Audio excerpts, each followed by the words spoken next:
మనతో పాటు ప్రజా కళాకారులు ఎవరైతే నరసింహ ఉన్నారో మాట్లాడే ప్రయత్నం కూడా చేద్దాం.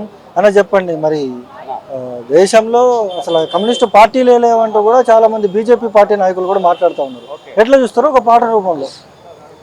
బీజేపీ నాయకులు కానీ మిగతా వాళ్ళు కమ్యూనిస్టు పార్టీ అనేటువంటిది, కమ్యూనిస్టులు అనేటువంటి వాళ్ళు పేద ప్రజలు ఎవరైతే ఉన్నారో, ఆకలితోటి కష్టంతో ఉన్నారో వాళ్ళ సమస్యల మీద ప్రజల గొంతై మోగేది కమ్యూనిజం. అది కమ్యూనిస్ట్ పార్టీలో ఏ కార్యకర్త అయినా సరే.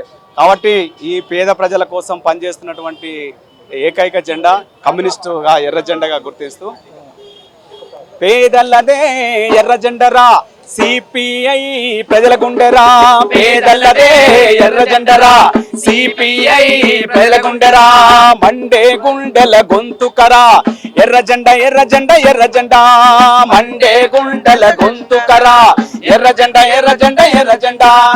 అవునన్నా కాదన్నా ఎవడు ఏమంటున్నా, అవునన్నా కాదన్నా ఎవడు ఏమంటున్నా, అరే ఢిల్లీలో వాడెవడో గల్లీలో వీడెవడో, ఢిల్లీలో వాడెవడో గల్లీలో వీడెవడో, అధికారం నెత్తికెక్కి అహంకారులేమంటున్నా, అధికారం నెత్తికెక్కి అహంకారులేమంటున్నా, అరే పేదలదే ఎర్ర జెండరా సిపిఐ ప్రజల గుండెరా, పేదలదే ఎర్ర జెండరా సిపిఐ ప్రజల గుండెరా. ఓహో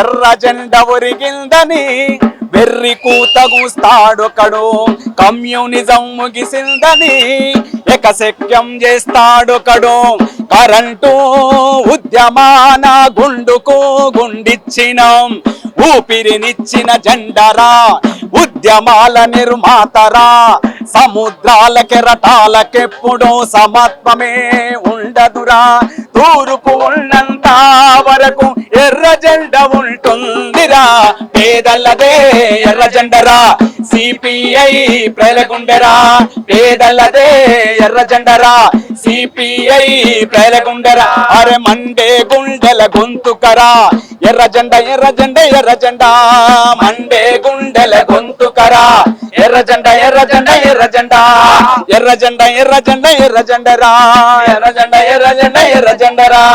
థ్యాంక్ యూ. ఈ విధంగా పేద ప్రజల కోసం పనిచేస్తున్నటువంటి ఎర్ర జెండా గురించి చేసినాం. మన మైక్ టీకి వాళ్లకు ప్రత్యేకమైనటువంటి ధన్యవాదాలు.